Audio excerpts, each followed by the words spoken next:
Hey beautiful souls, how you doing? It's Gina coming to you from my local forest here. I'm out in nature and I find that when I come out and I have all these trees around me, they act like an impenetrable force field that blocks out all of the outside crap and the outside voices. And so I get so much clarity when I come to this forest. I feel so blessed to have it close to me. And while I'm out here, I'm very clear on what I want to focus on and my intention, because I choose to live an intentional life. And what that means for me right now is living as courageously as possible. Courage is one of my highest virtues, if not the highest.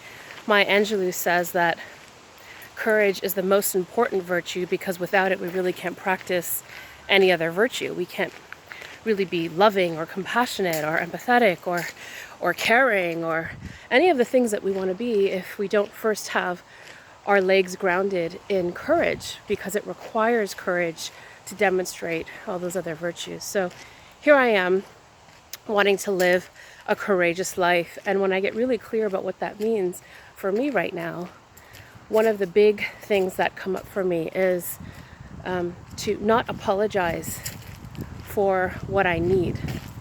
One of the most courageous things that I can do right now for myself is be very clear about what I need and not dismiss my needs, not ignore my needs, and certainly not apologize for my needs. And I'll take that one step further. It's also not over-explaining why I need what I need, because I've gotten really good at not apologizing for my needs. Like, for one, as a too much woman and as a sensitive soul, I require a lot of alone time. I require a lot of time by myself to integrate how I'm feeling, to be away from other people's energy because I absorb it, to get clarity. I need a lot, like a lot. And people find that either offensive or they misunderstand it and they think that I'm being antisocial. Sometimes people feel hurt because I'm not spending time with them. It makes me look selfish and self-absorbed, perhaps. And so all of those things trigger in me, the good girl syndrome that wants to be loved and understood. And so I find that I apologize for, or I over-explain why I need this time. And I've decided that in order to act courageously, one of the things that I am committed to doing is not apologizing anymore for what I need.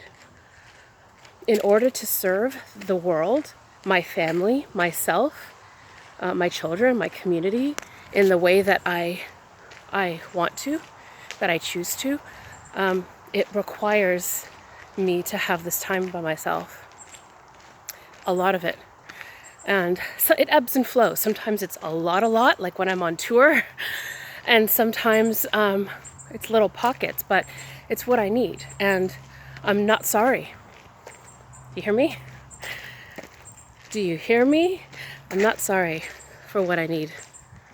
And I'm no longer apologizing. And it requires a lot of courage for me to be misunderstood, to be willing to be criticized, to be willing for people to make judgments, to be willing for people to get hurt. That's a tough one for me.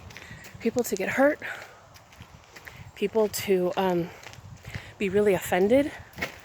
It doesn't mean that I don't try to be honest, but it also means that I can't continuously make excuses for what I need.